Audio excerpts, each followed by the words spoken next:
little song. Can't tell exaggeration, guys. Alright, you guys can just come on in, make sure you can see up here. I'm just gonna go over a little bit of information, then we'll get started. You're left. If some water drops on you down here, we call that a cave kiss. Elephant's foot, I do. Oh, it does look like one. So around us is mostly limestone, but the formations themselves are typically mostly calcite. Oh, I see. Like these ones. Yeah, so you can kind of see those up there. And then we'll see a lot coming from the ceiling, some coming from the ground. We're in Ruby Falls Cave. 200 feet down is Lookout Mountain Cave. And we definitely have a lot of room to stand in this area. So definitely a relief from crawling for that long. So as we get up to this one, we'll listen to a little audio clip, and that'll kind of explain how this formation was formed. This one is called our cactus and candle. So this big back part kind of looks like a cactus, and then this part right here kind of looks like a candle without its wick. Yeah. We opened Ruby Falls Cavern for tours on June 6, 1930. Building up to that big day, we blasted through the mountain using 15,000 pounds of dynamite and pulled out 5 million pounds of limestone to create the elevator shaft. You have a candlelight dinner with me? We used that Yes, limestone dear. to build the Cavern Castle, which some call the world's most magnificent cave entrance.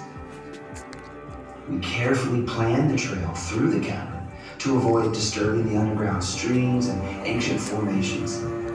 Stalagmites rising up from the ground, stalactites suspended from the ceiling, and columns where the two meet and join together. For your safety, please stay Here's with an your guide. example of one of our column formations.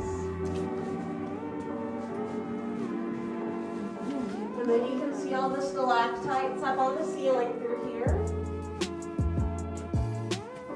Just don't look up and walk too long for at the same time. Alright. Here we've got our crystal chandelier and our totem pole. So this tunnel that we're in now wasn't part of the original trail that Leo followed. They excavated this in 1973. So what brings you guys to Chattanooga? Just vacation? It's her birthday today.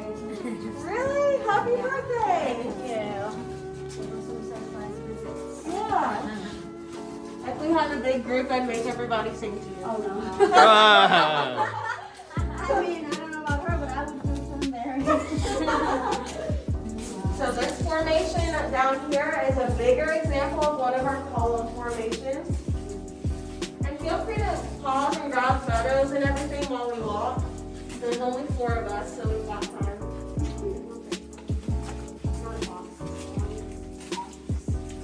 So they call this area the Hall of Dreams because it was Ruby's favorite area to be whenever Leo brought her down the second time he came down here. And she would come down here and sometimes read or write or even take a nap, so that's why we call it the Hall of Dreams. Up here on your right, that's our fish. It looks kind of like that's his eyeball and his lip, and then that's its tail, that's its body in the middle. So it looks kind of like a fish. And then we've got our Leaning Tower, this big structure up here. Every formation is a unique work of art. We are now approximately halfway to the falls. If you guys look all the way up there at the top, that white piece of rock is the angel's wing. Oh. And if you stand right underneath it and look up, you can see how thin it is. So that's really cool. Oh my gosh. So once you come down to like about here, you can look straight up. Fun fact, we even have snacks down here. Cave bacon and potato chips up ahead. Just when you think Watch you've the seen steps. everything, something new catches your eye. Overhead formations Potato like chips. cave bacon with its coloring from iron oxide always brings a smile to my face. Nature paints a beautiful and sometimes peculiar underground landscape. You guys will see our tobacco leaves up here on your left.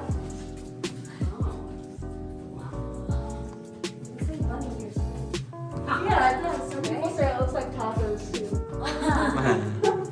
Yeah, so this is ahead the largest flowstone formation in the cave.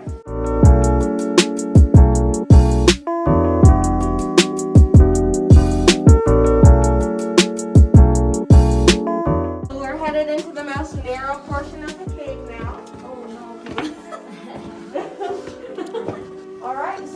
right outside the waterfall room now. We go up 2,260 feet since getting off of the elevator. That's about 2/10 of a mile. So if you're like me, you walk in, you walk out, you walk to your car. It's all the exercise you need for the whole week. We've been walking all day. Right. And we are now 1,120 feet underground. So we're below the summit of Lookout Mountain. Now the waterfall itself forms through the watershed system. So groundwater runs through underground streams, and about 6 of those streams meet up and form the waterfall. Once the water leaves the waterfall, it drains out of that pool that you'll see at the bottom. It runs throughout the cave again, and it goes out into the Tennessee River. We almost there.